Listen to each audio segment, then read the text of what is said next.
Good afternoon, everyone, and welcome to this webinar with ATTA and SATSA. In addition to a group of great panelists, we've just short of 500 industry stakeholders who are joining us today. These people are desperate for some clarity at a very unclear time. And we thank you for logging in, and we thank you for sending us your questions over the last couple of days. I must just say, before we kick off this very important topic, that the situation at the moment is unprecedented. This means that there is often no precedent to respond to the questions we are getting in. Logic must prevail, but I ask you to please be patient and kind in the chat and on the Q&A.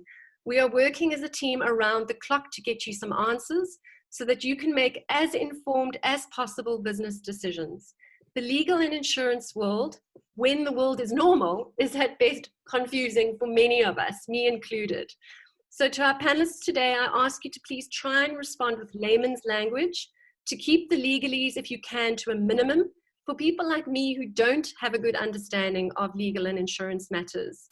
And to our audience, please try and listen with the bigger picture in mind and logic, so that if your specific question has not been responded to, that this can then be responded to in general from our panelists. We will be recording this webinar as well as transcribing it for FAQs, which will be released on the SATSA coronavirus microsite. The site, as you know, is being updated throughout the day. We have a lot of questions to get through. That means we may not be able to get through any of your live questions. However, we still want them. So if you would like to submit a question, even if it is for response at a later stage, please click on the Q&A folder at the bottom of your screen. The Q&A folder at the bottom of your screen. And if you have any additional questions once we have wrapped up, please email communications@satsa.co.za. On that note, I'd like to introduce our panel. Unfortunately, David Frost sends his apologies. He is wrapped up at the moment and is unable to join us. I know he's lobbying hard on our behalf for industry. And we are very pleased to welcome ATTA CEO Chris Mears, who is joining us on the webinar. We had hoped to get Professor Lucille Blumberg from the NICD. She does have login details. She has promised that if she is able to join us, that she will. Again, her apologies if she is not able to attend to the webinar, because as you can imagine, she's very, very busy fielding lots of health questions. We also have Alan Pattison, who is the Managing Director for Specialist Retail Division Travel Risk Professionals, who's joining us all the way from the UK, as is Chris. We have Anthony Courtenay, COO of SATIB Insurance Consultants, who I'm sure you will know. And we have Jonathan Hendey, Director of Corporate and Commercial Department at Savage, Jooste and Adams, our legal eagle for the day. So lots of legal and insurance minds in the room, lots of legal and insurance questions that are coming in, and very much out of my comfort zone. So please forgive me if I ask a silly question. Once again, if we are unable to take questions during the session and answer them, please just send them to communications@satsa.co.za. So with that, I'd like to hand over to Chris to give us a brief welcome. Chris, floor is yours.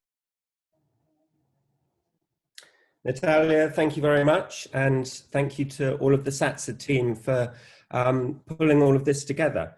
At these unprecedented times, we are trying to work out what to do. Everything is changing on a daily basis. And we're simply trying to navigate through these uncharted waters as best we can. At this time, the most important thing that we do is to share information and work together. Ultimately, we need to try and work together the best we can to ensure the survival of the African tourism industry. We will come through the other end of this. When? That's a big question, and no one knows the answer to that. But in the meantime, we really need to work together, share information, and collaborate as best we can to ensure the survival of the fantastic African tourism product that we have, and we're all very closely involved in. On top of Natalia's comments that the information will also be shared on the SATS website, we will be posting all the relevant links onto the COVID-19 section of the ATTA website as well. So there'll be multiple areas where you'll be able to access this information. So Natalia, thank you very much, and to all of the SATSA team for being able to pull this off. Thank you. Thank you, Chris. So I'm going to dive into insurance because it's probably more scary for me, would you believe, than the legal side of things. And perhaps just to paint a little bit of a picture, Anthony, what do travel insurances cover when life is normal? You know, not when we're talking about a pandemic. Great. Hi, everyone.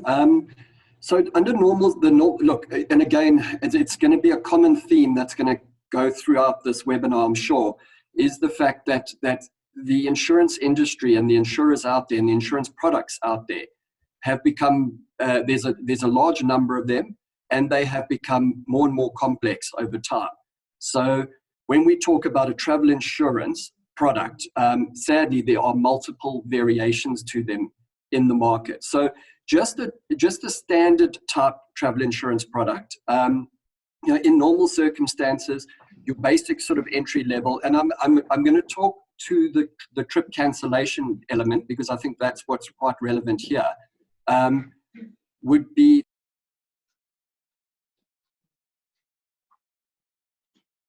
Anthony? I think Anthony has just hopped off there for a second. Apologies for that.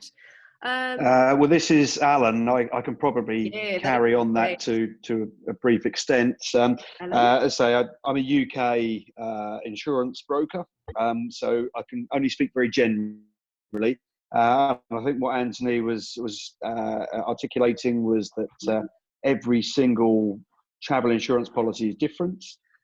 Every insurer has different conditions and clauses, but very generally speaking, I'm talking here pre-coronavirus, and again from a UK perspective, most travel insurance policies would consider at their core to have cover for treatment overseas, baggage, cancellation cover.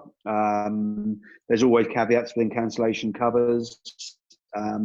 Typically a policy would never cover disinclination to travel for a solid medical reason, or things like if you are a serving member of the armed forces in the UK and you were called back onto active duty, that type of scenario is normally covered for cancellation as well, and scenarios such as death of close relatives, that sort of thing.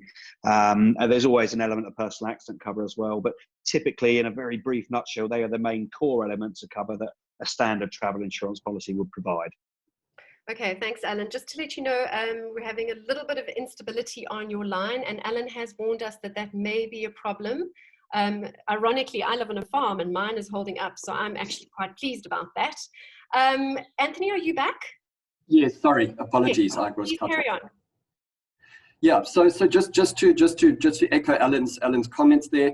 Obviously, you know, at SATIB we've spent the last few weeks and even months now looking at various travel insurance policies, both from the perspective of mainly from the perspective of our clients, trying to understand what cover the guests potentially have for specifically the trip cancellation. And yeah, exactly that. I mean, the very broad, but broken down mainly into two parts. Either the basic type travel product that's got cancellation for a stated reason, which as Alan has mentioned, death in the family, illness, whatever it might be. But certain of the premier, if you want to call them that, travel insurance policies will have an extension that can be purchased for cancel for any reason. And that would include disinclination to travel, i.e. fear to travel because of the coronavirus outbreak. Sadly, most of our clients that we've been working with, their travelers, their guests, did not have that cover extension. So it's certainly it's a learning curve for all of us, and perhaps something that we can take out of this, that we start to look at our guests or the travelers' travel insurance policies a lot closer and maybe have minimum requirements going forward. So that's the disinclination to travel is an interesting one for me because it's a term that I've come across quite often over the last 2 weeks. And we will go into a little bit greater depth later on with regards to travel bans, because now that's no longer a travel disinclination. That is an enforced measure. You know, you can't travel. It's not me being disinclined to travel, essentially. So what I'm hearing from you is that the standard travel insurance would not cover disinclination to travel, obviously, that there would be an extended product required. But what about a pandemic? So does standard travel insurance, the actual standard policy itself, cover pandemic? Yep. So again, various products out there. We certainly have seen travel insurance, and I'll be honest, they are standard entry-level travel insurance products that would have the cover for World Health Organization recommendations and or travel bans. Right. Okay. So that takes it to the next level. You know, initially we started to see the drop off and cancellation of bookings based on the fear of COVID-19, and then it changed to travel cancellations based on the travel bans that were being issued by various countries. Okay, well, we have a shutdown happening in a couple of days' time, so we're all a bit panicked. How does insurance respond to that? Can I ask Alan to weigh in on that first, and then Anthony? I think if we're talking purely on travel insurance at the moment, as Anthony said, there are various different policies. Some have cover, some don't. They're all very different. So generally speaking, in the UK, certainly disinclination to travel is not typically covered, but there are always exceptions, obviously. It would depend on the insurer and the policy cover. In terms of, we are now in a lockdown here, as you're all aware, so in terms of not being able to travel, that's obviously one thing, but your policy would specifically have to cover cancellation via pandemics or similar reasons. Now, yeah, a lot of policies will cover that, but also a number will not. And I can say that the chances of being able to get cover for cancellation for pandemics, specifically for COVID-19, will be virtually impossible for the foreseeable future in terms of new policies being taken out. Anthony? And then in terms of maybe speaking more generally to the Southern African context, obviously, you know, from an insurance industry point of view, you know, the insurers and certainly us as the brokers, etc., are certainly not business as usual. It's a very new, challenging environment, but we certainly have our doors open. We are here for the clients. So through this shutdown period, we are all available. All covers, and we certainly have been watching this space quite closely. We are not aware of any changes to any terms and conditions on any of the covers that we arrange for our client base based on the shutdown. So it's business as usual to a degree, if you can ever say that again. But I think one of the areas we do just advise clients to be mindful of is the cyber threat. With all of this remote working, just be extra vigilant around your IT security and your protocols. Oh, that is such a good point. And we'll talk a little bit about the actual impact to in terms of business insurance, because we've spoken a lot about travel insurance and customer rights. We'll get to that in a minute. I came across this term, prevention of access. It's a new term for me. Is the travel ban a prevention of access? Who's brave enough to tackle that one for me? Okay, I'm happy to go. Great. Okay, so I think, you know, we've been engaging with the insurers, all the main major insurers that we work with, almost daily over the last few weeks. And that is one of the big questions. And there are a number of questions that are being dealt with. And at this point, as at this morning, per our last engagement with two of our big insurers, no final position has been reached yet. But it is that type of question that is being debated. It's there are a number of different extensions on a typical business interruption policy. Prevention of access is one of them. Breakout of contagious disease. Oh, Anthony's dropped.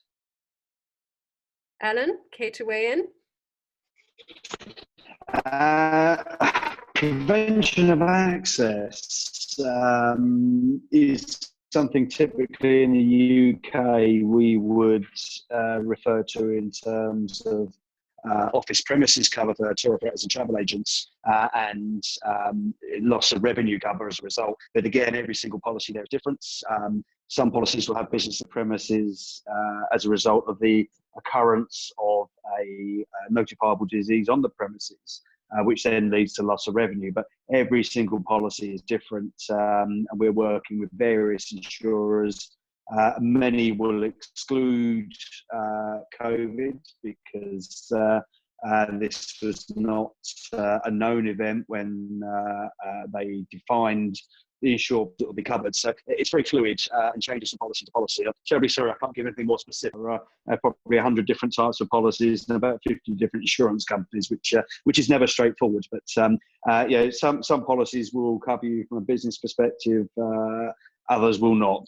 It's very much a case of having to speak to your insurance advisor, check through your policy wording to see what cover you may or may not have for loss of revenue incurred as a result of closure of your premises due to notifiable diseases.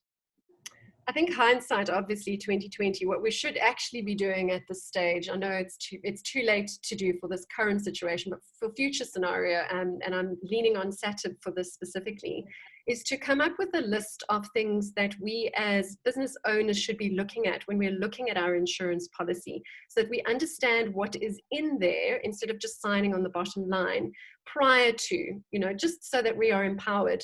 Anthony, are you back? Yes, sorry.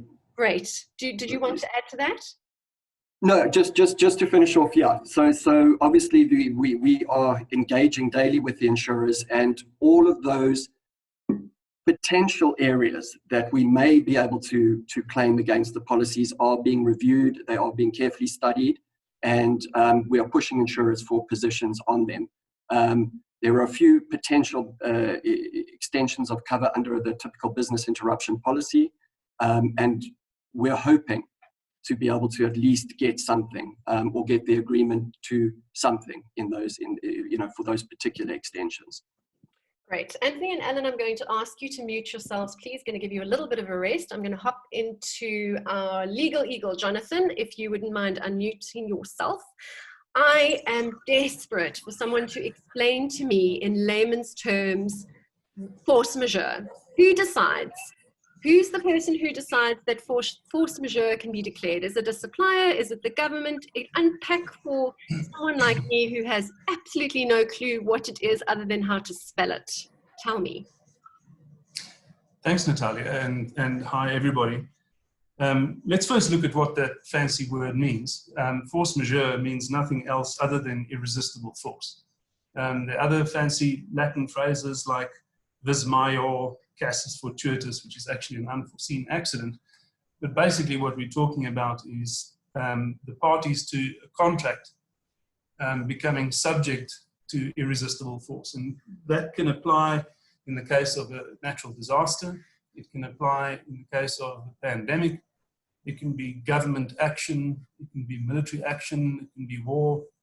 And there have been examples in legal history where we've seen how these natural events or contagious diseases or the outbreak of war or some sort of other irresistible force has rendered it impossible for one or both of the parties to perform their duties under a contract. And just bear in mind here that an insurance policy is just that. It's also a contract, even though it has its own industry practices and legislation.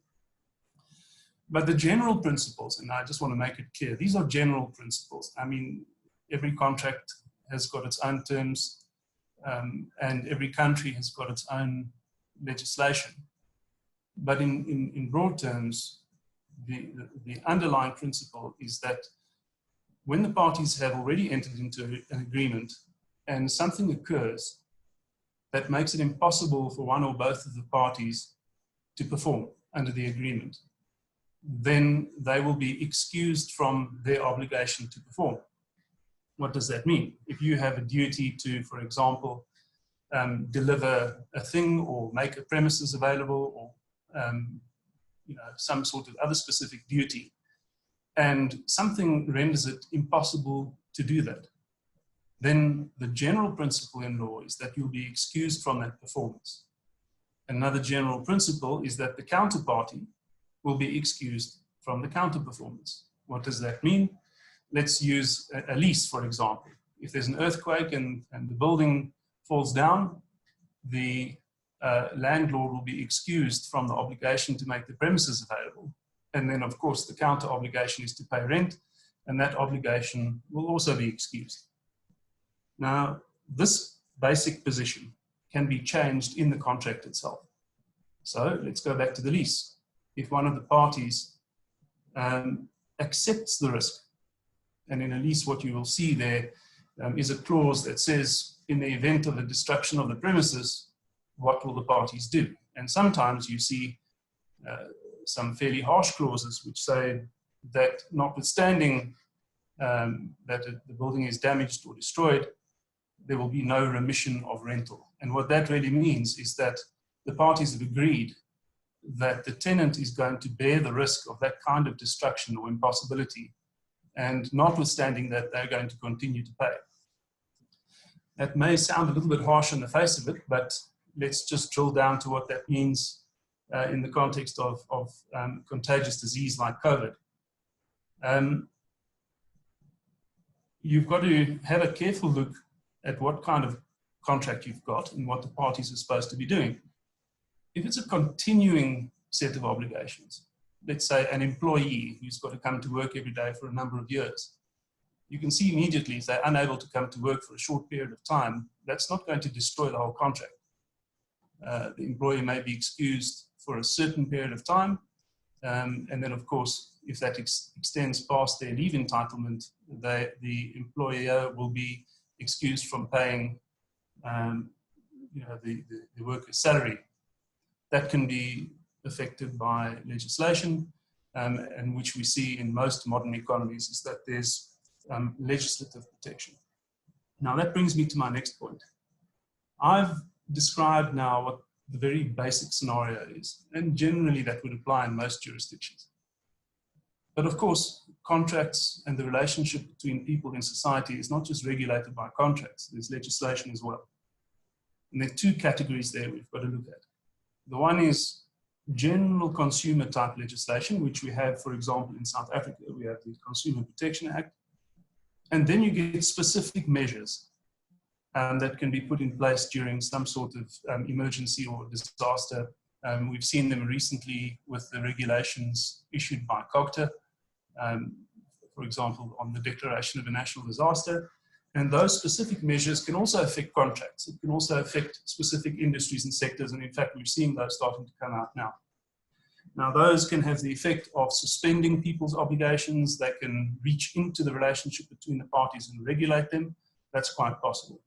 So, Natalia, I hope that gives just a very broad outline of this world of force majeure. But as I've said before, in each individual instance, you'd have to go and look at the contracts, the jurisdiction, where they are, what the relationship is, etc. So this isn't something that a government can decide specifically. I, as a supplier, let's say I own a lodge or I own an accommodation establishment, and I can just decide to declare force majeure based on whatever's in my contract. That's correct. So you could have a contract with a force majeure clause that's been specifically tailored to meet your requirements. And in terms of that clause, for example, only specific risks of or events of force majeure events, and it can also regulate what the parties are entitled to do. For example, a force majeure clause can prevent cancellation. It can say what the parties are going to do is, for a certain period of time, they are going to suspend certain of their obligations, and then the contract will resume once the force majeure event is over.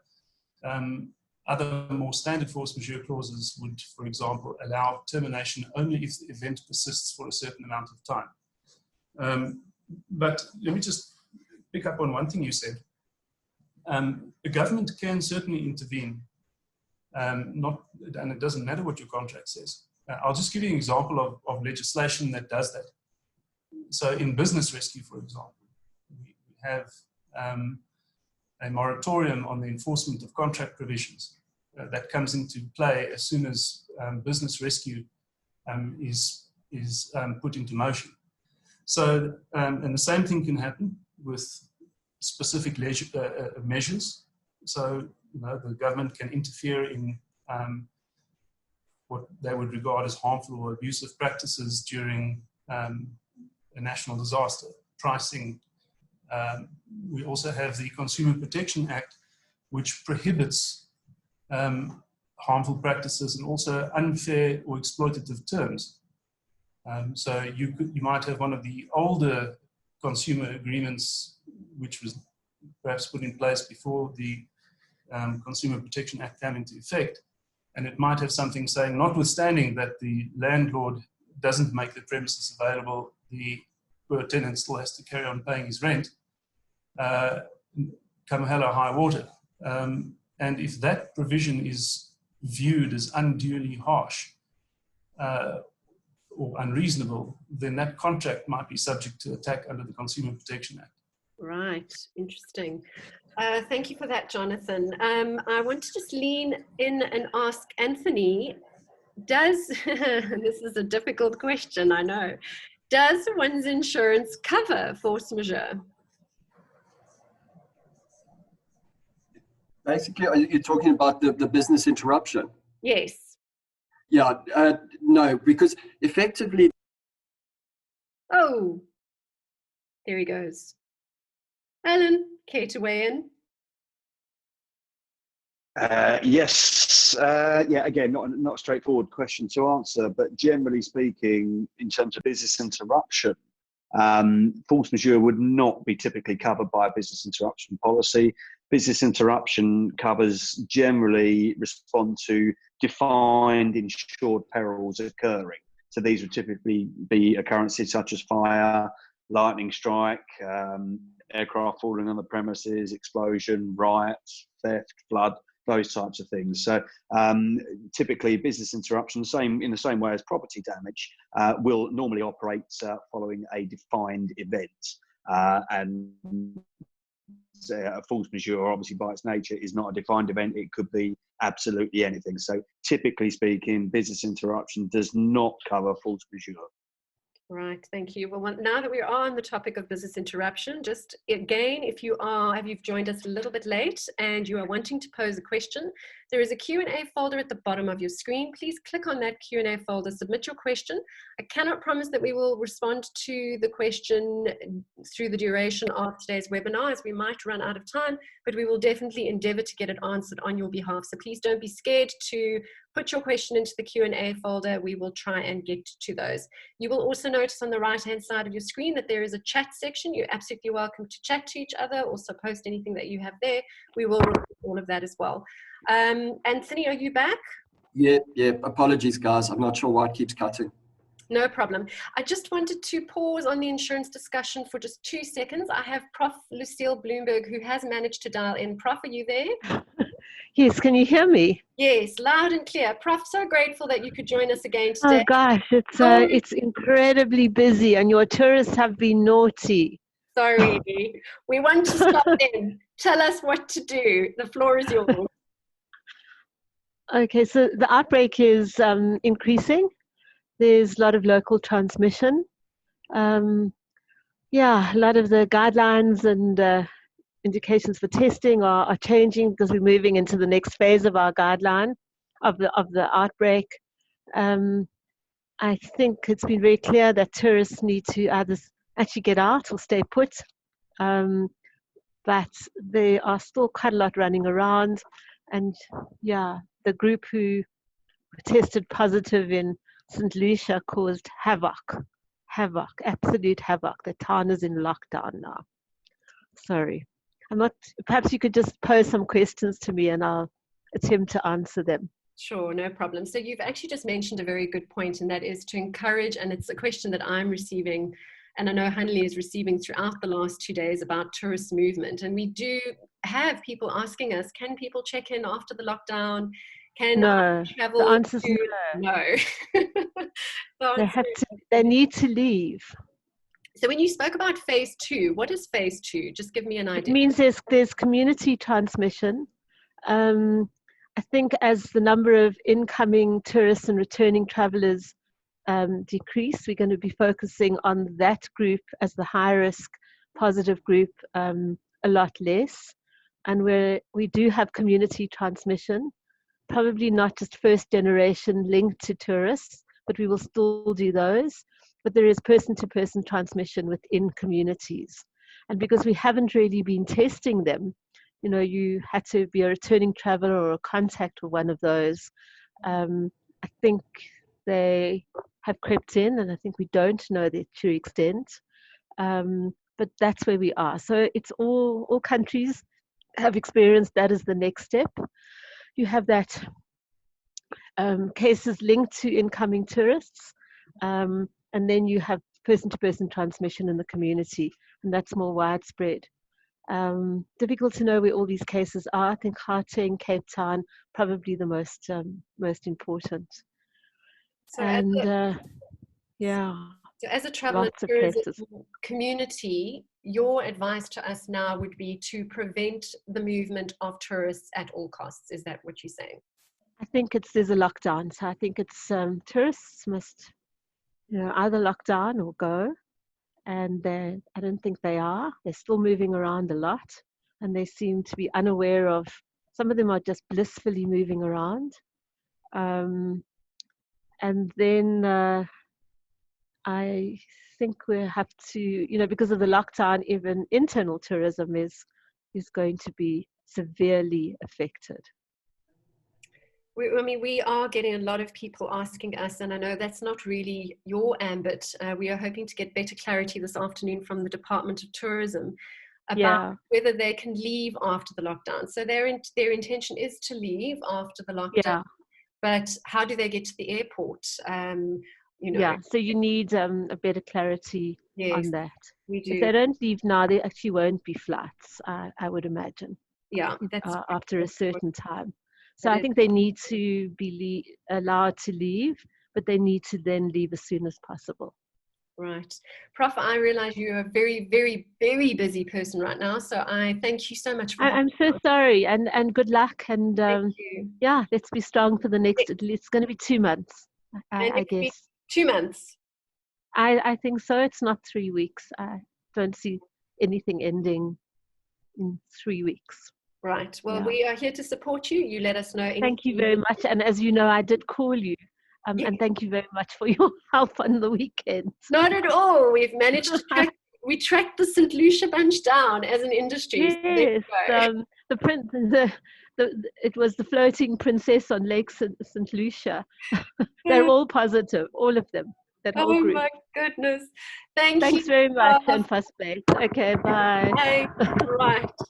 Okay, so thank you, Prof, for joining us. And back to our insurance and legal discussion. I'm just going to, there she goes, she's muted perfectly, right. Okay, so I'd like to hop into the business rescue aspect because we touched on that or not business rescue rather, business interruption, we touched on that just before. And I don't know, Anthony, if you are here, you're right. Okay, so this one is for you. If I have business interruption cover, does my policy cover me against losses my business may incur owing to interruptions caused by COVID-19? So I know we've touched on that. Just unpack that for me a bit better. Okay. So firstly, the business interruption cover is there to provide insurance cover against losses you may suffer as a result of your business being interrupted following an event for which you have brought insurance cover, such as fire, earthquake, flood. I think we touched on that a little bit under the force majeure. Where it's a specific named event. That's what's quite important here. The business interruption cover is generally linked to an underlying assets policy. That's also quite important. So normally the typical structure of a business interruption policy will be sitting above or following an assets policy, which in effect is really a fire and perils policy, which would be on your building, so your hotel or your lodge. So you'd have your fire or property cover, and then linked to that specific property, you would have your business interruption policy. So effectively, what would happen in the normal sense, if we take a fire as an example, there's a fire at the property.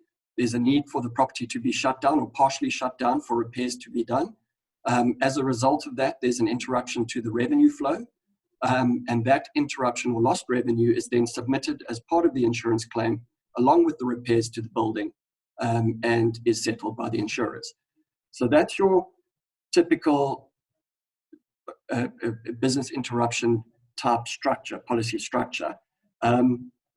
So in effect, it is very focused on the property itself. So worldwide factors like economic crisis or COVID-19 that starts to impact the revenue flow into that property, not because the property has been affected by one of the insured perils, but by other world events, isn't covered per se. Saying that, there are, on a business interruption policy, there are certain extensions of cover. And again, I just need to stress that not all policies are the same. So I'm just going to talk on the kind of products that we work with. And so, for example, on one of our typical policies, there would be a breakout of infectious or contagious diseases extension. But the challenge we're having with that, it is, again, just like the BI cover, it's linked to the property. So effectively, this extension is giving a limited amount. It's not the full BI sum insured, and generally they are always limited. And there could also be a limited period of time. So it wouldn't be the full 12-month indemnity, it might be limited to 3 months. But there is a cover, but the outbreak of the disease has to happen at the insured premises or within a radius that is given on the insurance policy. And that can be anything from 10 kilometers to 50 kilometers from the insured premises. So if the outbreak happens within that radius or at the insured premises, and as a result, the insured premises needs to be shut down, and as a result of that, there's an interruption of revenue, then a claim can be submitted. So that's one of the extensions that we're lobbying and engaging with insurers on. Obviously, it's not ideal because the bulk of the cancellations are not from outbreaks at our insured's properties. It's been from cancellation of booking because of fear of coronavirus or because of travel bans, etc. So, although we're hoping we may get something for some of our insureds from that extension, it's certainly not going to. We don't see it as something that's going to help, the entire client base per se. So you mentioned, sorry to interrupt you, Anthony, you mentioned the specific named event. Now, we've been talking about how this is a completely unprecedented thing and no one could in a million years have imagined pandemic as a specific event. But if I had one of these extensions and there was an extension specific for, I mean, you've kind of unpacked it now, and how do you have these extensions? How do you even know? Sorry, yeah, it's a personal question. No, it's very tricky. And if we had built, and I mean, we have, I mean, you as you guys will appreciate, I mean, we've been in business now for 30 years and we focus on the tourism and hospitality exclusively at SATIB. So, I mean, we just absolutely devastated by these world events. And, we've obviously spent many nights now thinking, could we have designed a product specific for a international pandemic of this nature? But, even if we had, and we had taken it to the client base and said, would you guys be prepared to buy a product that would cover this kind of event? I'm not sure that anyone would have seen the need for it. It's kind of caught all of us by surprise to an extent. And although a lot of the policies that we deal with and the insurance we deal with, they do have, like the extension that I've just described now, they have, we've applied our minds to it, but not thinking of something internationally having such an impact. We're thinking sort of much smaller scale, that if there was a breakout at the actual venue itself, there could be a problem. We need to have some cover for that, which most of the BI property type insurances that we deal with have that extension, but it just we couldn't have foreseen that this was such an international event and with such impact. Alan, would you like to weigh in at all on what Anthony said? Actually, I can echo what he said almost word for word. This type of event, no one could have foreseen almost a complete bar to international travel occurring globally. We have had the ash cloud situation a few years back in the UK and Europe, which was a very short period ban on international flights, but a sort of undefined bar to international travel, yes, completely unforeseeable. Even if we could have come up with a policy and got an underwriter to get interested in writing it. Would tour operators have considered that that was a likely event, and would they have paid the premium for it? I'm not sure. Tour operators have lots of exposures to consider when thinking about insurance, and you obviously need to pick the ones which you consider are the most important in terms of protecting risk. And I'm not entirely sure anyone would have thought that this type of scenario would have happened. We've had pandemics before, SARS and bird flu and other bits and pieces, but never has there been a pandemic of this magnitude and scale. It's one of those things. It's unprecedented, and as with all things, insurance is born out of experience of losses occurring, and then building insurance products after the event in many cases. Who knows what we can build for this in the future, but it remains to be seen what the long-term impact will be. But other than that, I echo Anthony's comments completely, and there's not much more I can add to that. We're very much on the same boat here. Two related questions. So I think I can answer this one. If I didn't have business interruption cover in place prior to the crisis, would I be able to take it out now and indemnify myself for losses? I think that's a hard no. Correct? Yeah, it would be very unusual to find an insurer that would be willing to write it now that it's a known event. Okay, and related to that, what insurance-related business continuity measures should I actually consider during this crisis? Okay, so Alan, you happy that I go? Yes, absolutely, yeah. Yeah. So, obviously, the big question now is we need to get through this crisis, and with that, we obviously have to look at all our businesses, and we have to restructure and realign, I guess, to this new reality. In terms of, and we've obviously been talking to a large number of clients over the last few weeks around what do we do around this COVID crisis? What do we do with the insurance program that we currently have in place? Are there additional covers we should be considering? And obviously, most importantly, how can we get savings? So, obviously the first port of call is always to go to your financial advisor, to sit with them, because every business is going to be unique and have its own set of challenges. But what we're basically doing with our client base is engaging and working out what are the must-have insurance covers.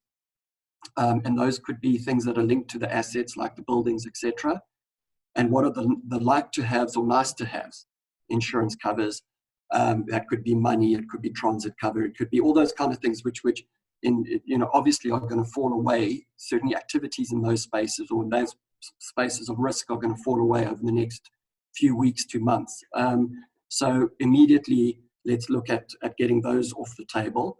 And then the ones that are the must-haves, like the vehicle insurance, the property insurance, the business interruption, and that, we've got to get creative about how we structure those. So we've been working with insurers, and it is very fluid at the moment. So, some of our concepts that we're engaging with insurers on aren't yet final, but we're hoping that the insurers will come to the party and agree.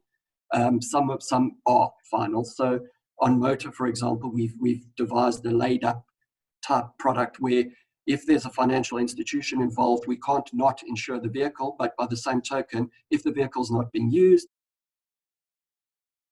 Ooh, off he goes. Okay. And then if I could just hop and question something. So I own a small business, right? And I am now looking at all my insurance because cash flow is going to be an issue for me. My entire industry is struggling, and I'm looking at saving some costs. So clearly I'm going to look at my insurance and I'm going to say, business interruption cover. Really, should I be carrying on with all of this insurance when all of this is happening? Should I just cut that back completely and cancel my insurance? What is your opinion? Okay, so speaking obviously from the UK side of things, if you look at the main insurance policies you'll have in place, so let's take, for example, combined insurance, so office and liability cover. Even if you're not currently taking bookings in the UK, you still have an office risk, you still have assets that need insurance. So whilst I appreciate that savings are being sought in any way, shape or form at the moment, Is it a saving to cancel your premises cover? You're still going to have servers, computers, etc.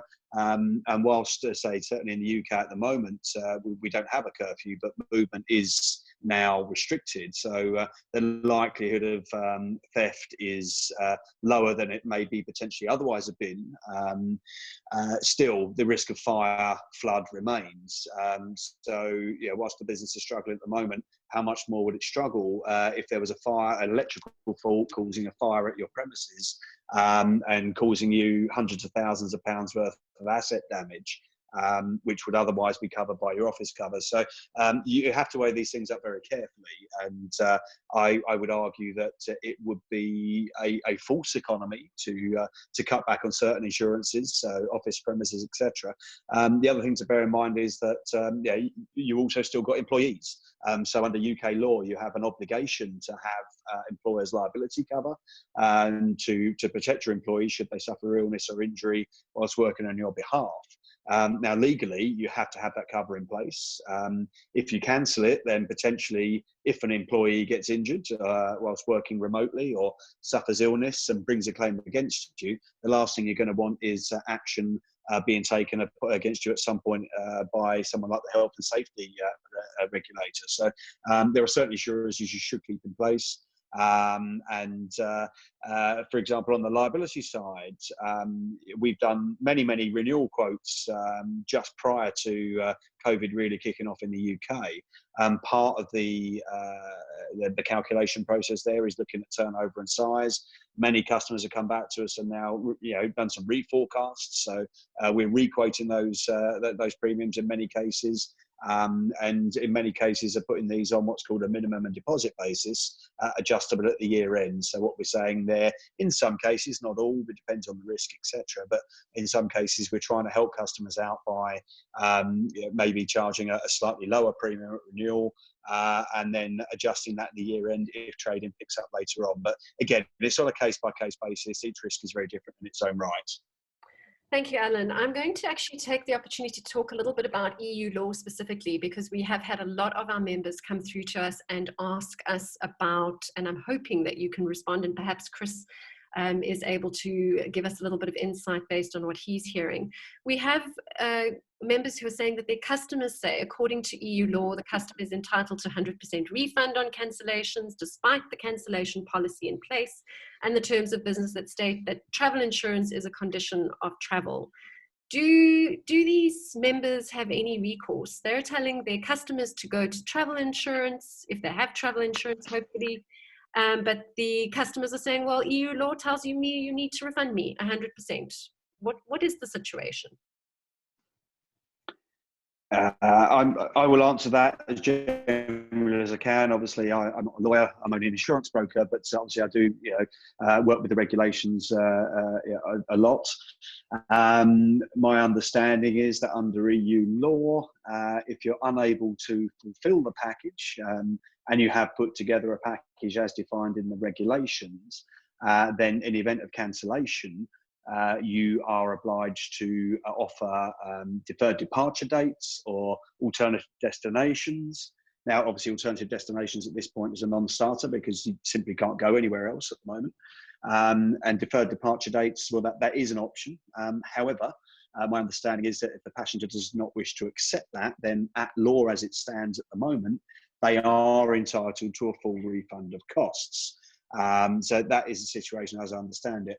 I do know that there are discussions going on with the government, and they've been lobbied by people such as the Association of British Travel Agents, etc., and many other groups such as ATTA, ourselves, and the Institute of Travel and Tourism have put their weight behind it, trying to get these regulations relaxed. It's my understanding that has not been passed into law at the moment, but the hope is at some point that the refunds can temporarily be converted to the offering of credits, for example, against the talk taking place at a later date. But as things stand, I do not believe that is a legal principle at this present moment in time. So yes, whilst you can direct customers to try and claim back off of travel insurance, My understanding is that they are not legally obliged to follow that route, and they can still pursue the tour operator for refunds. Now, you may well get customers that wish to cancel trips that are happening in July or August. My advice has been to our customers, well, you know, don't cancel anything too far in advance yet, because you simply do not know what the situation will be in July and August. I have a holiday booked in August, for example, in Spain, and I'm still holding out hope that that may potentially still be a reality. I just don't know at the moment, so I haven't cancelled anything.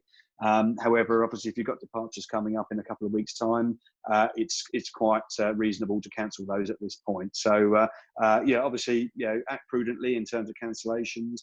If you simply cannot run something, then yeah, you're going to have to cancel it. But yeah, just try it week by week, and yeah, and see what you got coming up, and cancel those that you have to. Well, let's hope you get to sun yourself on a Spanish beach in July, Alan. Chris, are Fingers crossed, yeah. Fingers crossed. Chris, are you able to, do you want to weigh in at all on what Alan has said?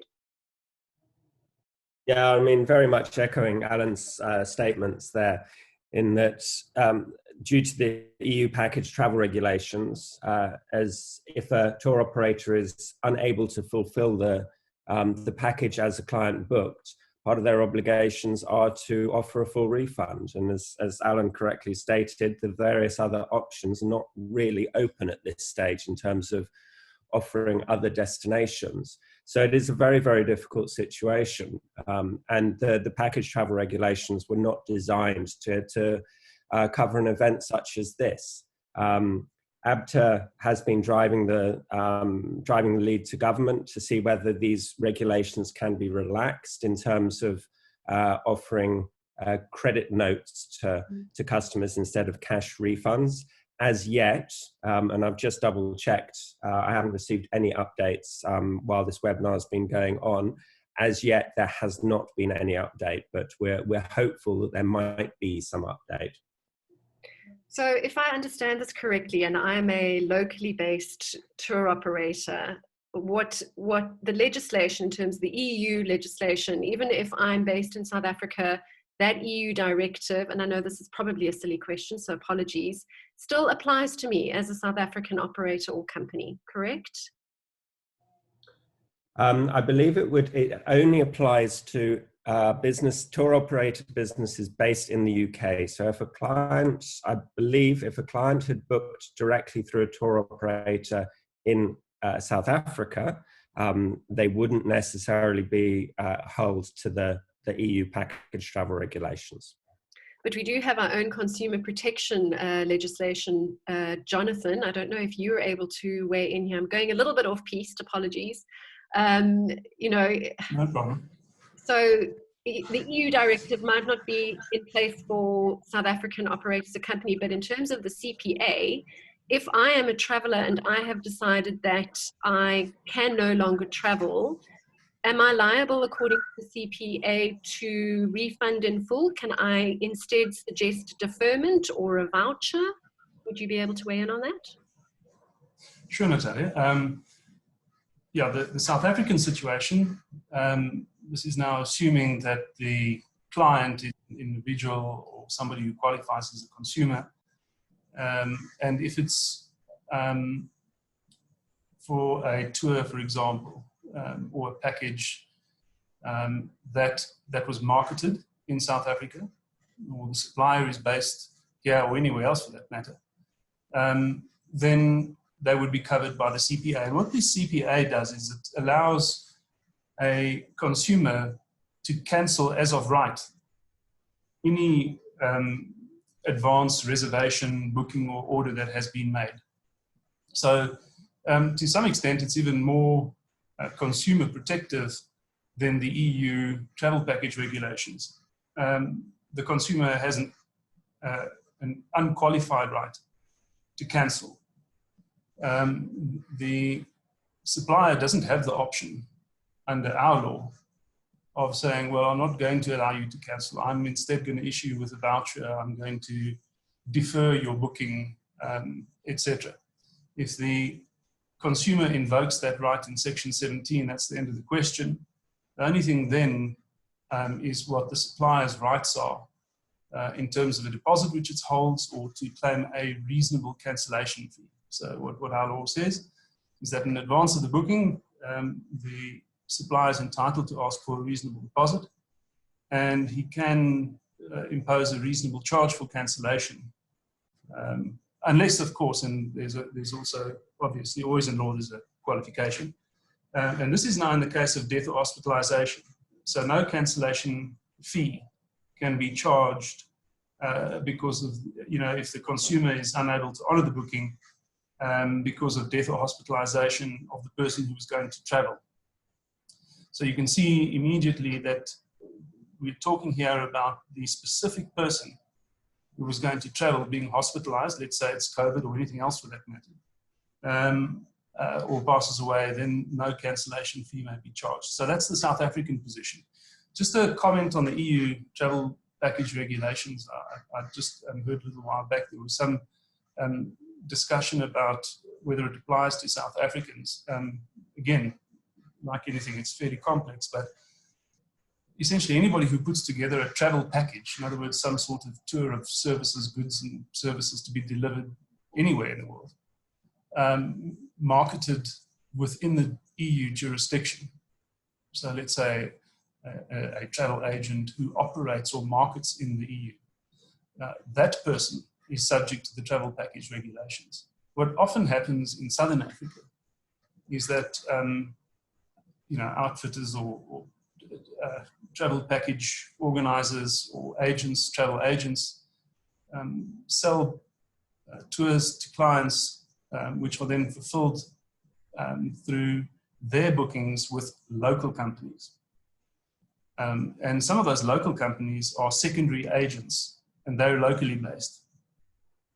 So what would happen there is that the travel package regulations in the EU would apply to the agent that operates in the EU, and that agent would be bound by all of the provisions of the travel package regulations, including the deferrals, equivalent, other packages, etc., or refunds, depending on the circumstances. And that agent would only be able to contractually enforce whatever's been imposed on them by means of a specific agreement with the local agent or operator. And we see that often that there's a misunderstanding that the EU agents think that they're entitled to claim refunds as if the local operator is operating within the EU jurisdiction, and that's just not the case. But locally, that operator might be subject to something like the Consumer Protection Act, if in South Africa, and there may be equivalent statutory instruments in place in other jurisdictions in Southern Africa, but they're not many, I must tell you. What if the supplier goes bankrupt? I mean, it's a real possibility. So I've gone bankrupt. I actually cannot give a full refund.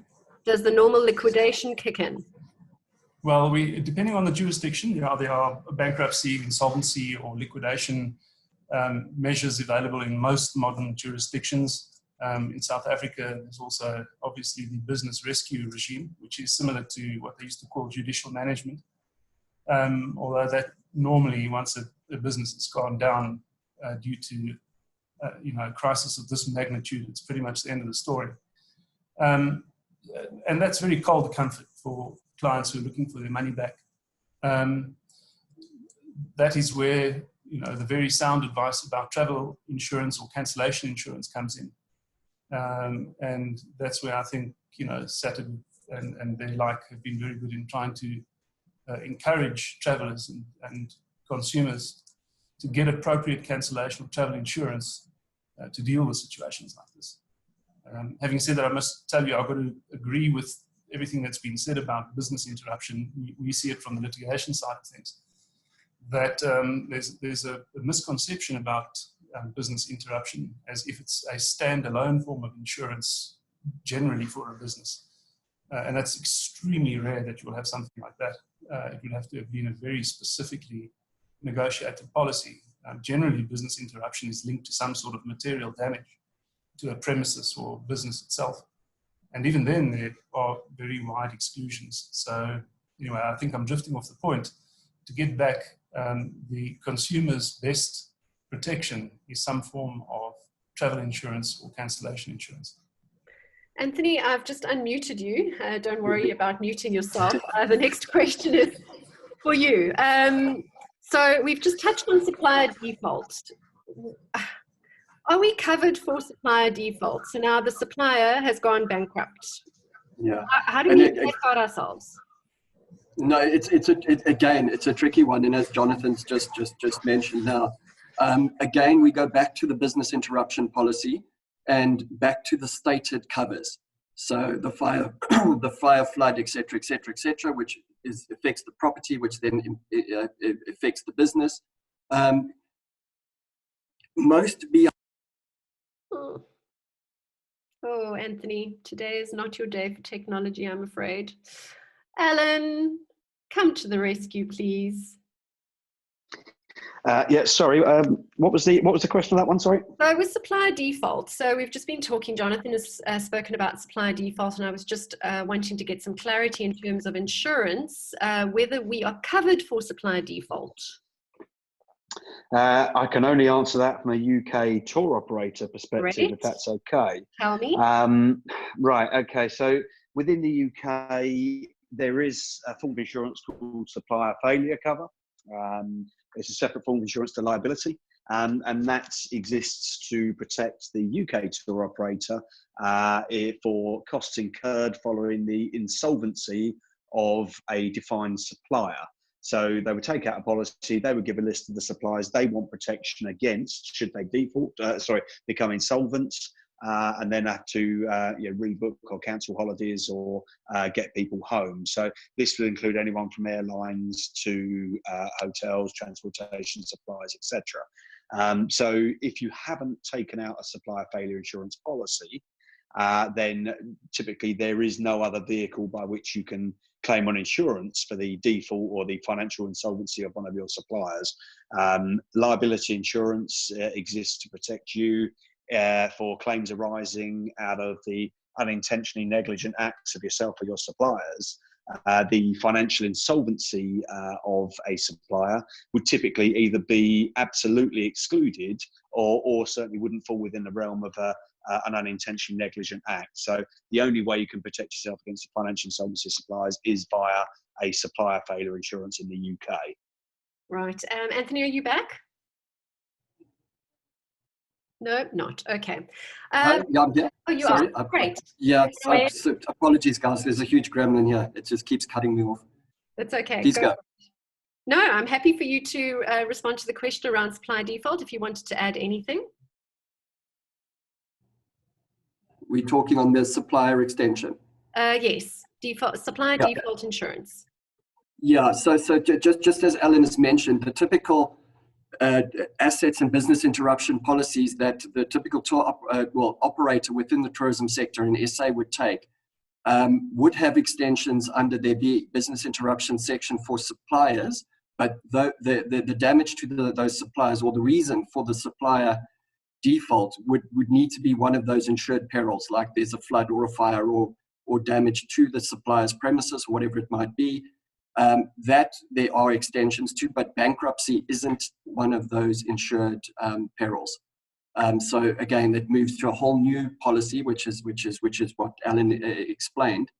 And again, outside of this current situation we're in now, it's not really seen as a massive risk to operating on a day-to-day basis in the industry.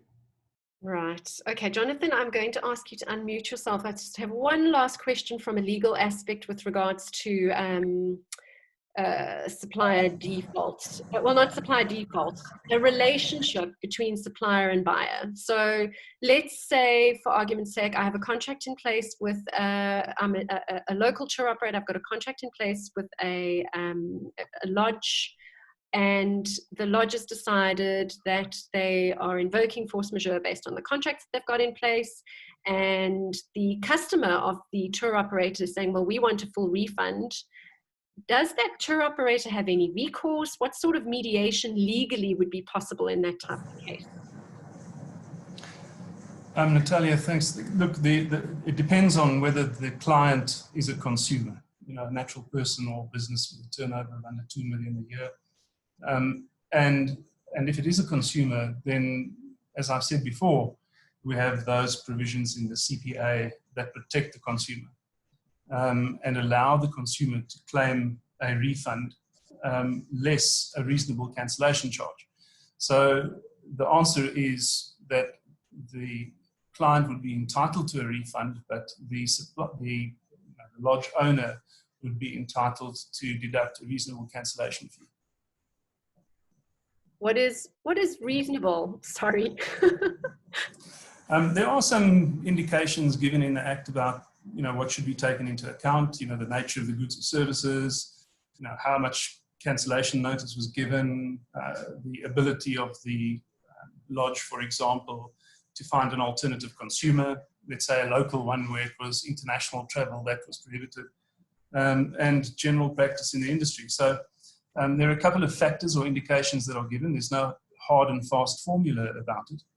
I know that some industries have settled on percentages as being a kind of norm, something like 20%, but ultimately it has to be reasonable. So I can't refuse as a supplier or an intermediary to refuse giving a full refund to a consumer. Not where it's a consumer under that, no. Okay, a consumer. And the consumer is defined as a person who less than 2 million, correct? Yes, it's any natural person. Mm-hmm. And where it's a sick person, it's with assets or annual turnover of less than 2 million.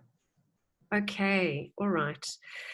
Staying on you, Jonathan, I've got a ton of questions around contracts. So sorry, Natalia, if I can jump in again, I just left something out.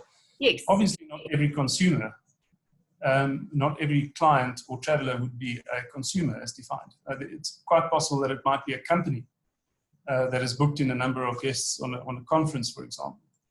In that event, the CPA wouldn't apply. And then you've got to look at the terms of the booking itself. And then the tour operator or the lodge, its T's and C's, terms and conditions, would be applicable. And you'd have to go and have a careful look at those. Okay. If you joined us a little bit late, we are trying to get through as many questions as possible. I'm conscious that we are running out of time. Please do submit your question on the Q&A folder at the bottom or in the chat. We will, if not responding to these questions live today, we'll try and get some answers for you after the fact. So please don't be afraid of posting your question. Please go ahead and post it. So, Jonathan, some questions around contracts. So in what scenario would standard T&Cs not be applicable? So our customers are saying in a pandemic environment that our standard T's and C's are irrelevant. What would consumer law state? No, look, it would be wonderful if there were that sort of magic wand, but it's just not really how it works. What we've got is we have the contract terms, which will always be in operation between the parties, except to the extent that it conflicts with something like consumer protection law or, for example, specific measures that are published. And there's a lot of misinformation about this going around at the moment. It is in very few cases where you will find emergency measures or even national disaster regulations climbing in and dissolving the commercial relationships between people, because that would cause many unintended consequences. What may happen is that the obligations are suspended or that they become impossible, and then the usual principles of law apply. But it doesn't cause the agreement or the booking to magically vanish. That doesn't happen. Okay, I think you will have answered some of these questions loosely previously, but I'm going to just pitch them anyway. Can a business offer mandatory postponement instead of cancellation? So for example, airlines are not offering refunds at present, they're only offering vouchers. So surely a supplier and a tour operator could do the same. Look, the airline industry has its own practices. And there are, for example, the IATA standard conditions, there are ticket conditions that apply at the time the booking is made, and one would have to go and carefully look at those to see what the client agreed to. But if the client is a consumer, then the same section in the Consumer Protection Act applies, as I've mentioned previously. In other words, the customer has the right to cancel, and the supplier has the right to charge a reasonable cancellation fee. Okay, all right. What about not offering a full refund and sharing the cost of the refund between the tour operator and the supplier? Do you have a view on that? Look, I mean, sharing or splitting it on some other equitable basis is a matter of negotiation. In a situation that we have at the moment, which, as we've all said, is unprecedented, what you do see is measures being taken by the government through DTI to facilitate industry-wide negotiations. And this is particularly happening, for example, in the retail leasing industry at the moment, where clearly some of the sectors are going to suffer terrible damage. But those are, exactly as I've said, they're negotiations. There is at present no mandatory interference in the contracts between the parties directly. And you still have to go and look at the terms agreed between the parties as the first line to see what the rights and duties are. I think as well, it will probably become something that the industry needs to discuss to ascertain what best practice is, obviously without any competition law issues. Because we have a lot of questions around the obligation of refunds down that supply chain and who's responsible for what, and can it be shared, and what is fair for each party, for example, this idea of fairness. Is that something that you would agree with as a statement, Jonathan? Natalia, I'm actually involved in some industries at the moment with those negotiations where, just to give an example, let's say in a shopping center, a landlord makes an offer as an indulgence to the tenants for the voluntary remission of rental during the crisis, on the basis that the tenant will make use of any opportunity available to it to apply for relief. So, for example, let's say that there is a small business scheme available in terms of which the tenant can apply for government or private assistance, financial assistance. And then what happens is, if that assistance is granted, then a certain proportion of that benefit is passed on to the landlord in lieu of rental. But those are negotiations, and the idea is it is a spirit of cooperation where it's not in the landlord's interest to be so hard on the tenants that they don't survive. And it's in the tenant's interest to try and find a balance to make sure that its landlord doesn't, for example, go into liquidation. Those are the primary drivers of these discussions, but it is unprecedented and it's new territory. Right, that's actually such a good insight. And even though it isn't specifically related to travel and tourism, it does automatically give me some answers to some of the questions that I'm receiving around this idea of fairness. You are off the hook for a bit, Jonathan. Anthony, can I please ask you to unmute yourself? Yep. So I'm a business owner and I offered postponement options, and my guests decided, oh, I'm going to cancel anyway. And they now want us to issue them with a letter detailing that cancellation, which they say is normal procedure for claiming travel insurance. Is this true? What is the procedure that I have to do as a supplier or as an intermediary to allow guests to be able to claim from their insurance? And Alan, after Anthony has responded, if you wouldn't mind weighing in as well. Yeah, so the short answer is absolutely. I mean, if the customer or the traveler has a valid travel insurance claim, certainly the travel insurer would require some form of documentation to validate that cancellation. So definitely all cooperation with that traveler is highly recommended. Provide them with what they need, and they should put their cancellation claim through. But obviously, one of the things, just be careful, is that you obviously can't give your refund and put a claim in. So the traveler can't benefit twice. So I'm assuming that the question is asked on the basis that the deposit is being retained and then a cancellation claim is being put through to the travel insurer. Correct. Yeah, I can't really add much more to that. Yeah, the passenger is only entitled to what they paid. They obviously can't make a profit on an insurance claim. That would be technically illegal and fraudulent. Obviously provide them with every means necessary to action their travel insurance claim, but obviously, if you become aware that they are claiming twice, then that's something that should be reported appropriately. Still on insurance, interesting question from Andrew. Can a tour operator take out travel insurance to protect each trip sold to clients? Yeah, look, there's going to be. Oh, Anthony's dropped. Alan?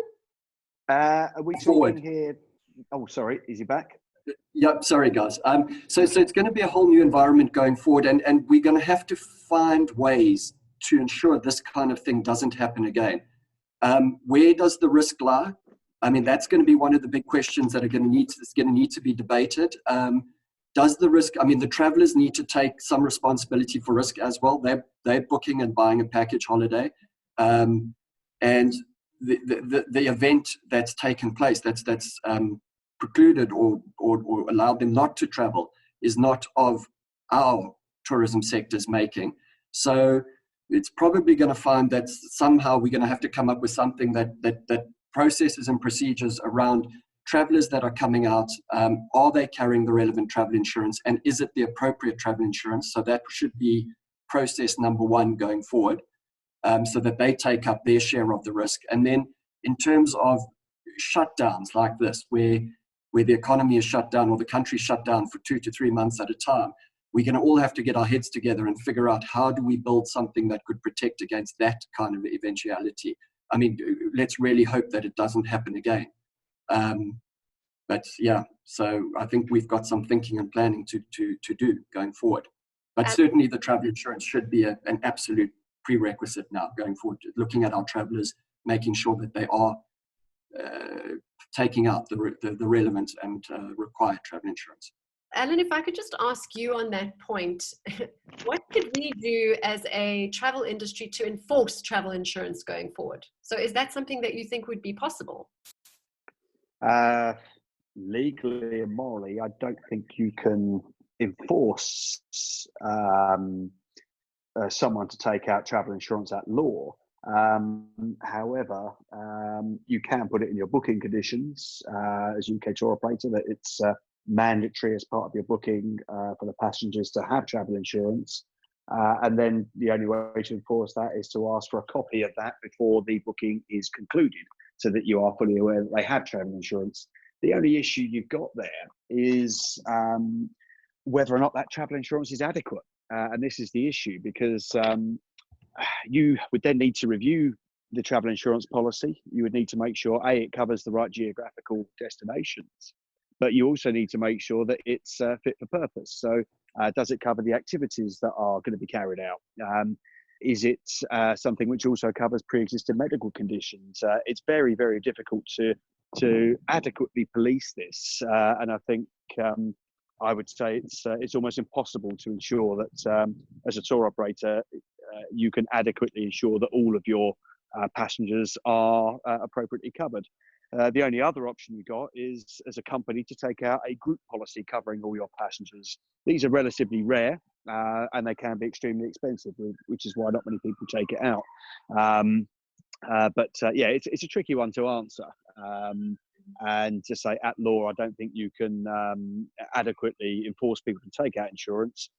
All you can do is to do your very best to ensure that they have the appropriate travel insurance in place. And if you become aware that they do not, then obviously look to discontinue the booking from there. Anthony, can I ask you about double dipping? Let's say, for argument's sake, I'm a consumer and I've managed to claim from travel insurance, but I now have decided I'm going to pull a fast one and try and get the service provider to give me a little bit of something at the same time. Is that permissible? Would you be able to do it? No, most definitely not. And I think that's kind of that example of the customer or the traveler that is demanding a refund of their deposit or of their trip payment, but at the same time putting in a claim against their travel insurer. So certainly no, definitely not allowed. Tantamount to fraud if caught or discovered. How would you know? Well, that becomes tricky. You wouldn't. I mean, in normal circumstances, very difficult, because, I mean, if they claimed they had no travel insurance and that they were asking for a refund of deposits given, but you wouldn't know that they then have a second travel insurance policy, or they have a travel insurance policy and they're going to put a claim in against that too. So tricky situation. Right, and on that tricky situation, I want to wind down this webinar. I realize that people are trying to get their customers out before our lockdown hits. So if I could give each of our panelists just a few seconds to give us a little bit of a parting shot, and we'll start with Anthony, since you were our last speaker. Do you have something that you'd like to share with us as we go off into lockdown? Yeah, I think well, first and foremost, thank you for the opportunity. And just for everyone to be safe. I think this is something that we all have to do. We have to get this virus under control. And the sooner we do, the better, obviously, for the tourism sector going forward. And just really, we obviously, we know we've got a really tough few weeks and months ahead of us. We've got to work with our client base. We've got to manage and restructure, and hopefully some clever ideas about how we do insurance going forward will come from this. But yeah, so just if you need us, reach out. We're certainly not going anywhere. Alan, from your side? Yes, again, echoing the message to stay well and stay safe. Obviously, listen to appropriate government advice, and we will ride through this, and we will come out the other side. It will be a slightly different world when we do. That much I think we're all certain of. We're just to echo, we're here for all of our clients. We have been working remotely now for over a week. We were prepped and ready for it, so it wasn't too much of a strain to set up remotely. The level of calls is huge, so please bear with us if you're trying to get hold of us. We are currently all doing 12-hour days at the moment, trying to answer everyone's queries. We are being as flexible as we can to give our clients every service we possibly can, and help them out wherever possible. But our thoughts are with you. We know this is a tough time. We can just hope that this is hopefully a relatively short-lived scenario, and we'll come through this as quickly as possible. But stay well. If you need advice, contact us. We're here for you, and we do whatever we can for you. Good luck. Our legal eagle, Jonathan, you're up. Thanks, Natalia. Just a few things. First of all, listen to the experts, obey the law, communicate with your clients and suppliers, those of you in business, and negotiate in good faith. Things like this don't happen often. Apart from that, be safe and take care. And Chris, you're up. Thank you. And pretty much exactly what everyone else is saying. There are a lot of questions out there. A lot of people have got similar questions. So all I can say is please keep asking the questions, and we'll get everyone together and keep trying to answer the questions. Both ATTA and SATSA will be resources. We'll link together and share this information. We're all in it together. We've all got to work together. And that's exactly what we're doing right now. And good luck to everyone. Thank you, Chris. And again, just on behalf of David, who was unable to join us today, as you can imagine, he's focusing on the immediate crisis today and tomorrow of getting tourists out all settled. And we are receiving hundreds of inquiries, fielding. The team literally is working around the clock to get some understanding specifically around business relief, because that is obviously a big focus for people at the moment. We will run another webinar next week, Wednesday, I think. I will release the information shortly around that. Again, please do visit the satsa.com/corona-update website for ongoing updates. We're populating that on the hour pretty much. And we are recording this webinar, so we will release it. Any of the questions that came through that were unanswered that we are able to assist with, we will put in the FAQ, which is on the SATSA website. And also just keep looking at your mailers. We're releasing information on an ongoing basis. On that note, a personal thank you to all the panelists who joined us today and gave us their time. I know how busy you are, and I really do appreciate it. And to all of you who are going through the roughest time at the moment, please know that you are absolutely in my thoughts. And if there is anything that we can do to help you with further information, please reach out on communications@satsa.co.za, communications@satsa.co.za, and we will try and help you to the best of our ability. Stay safe and stay strong. So we will chat again next week. Goodbye, everyone.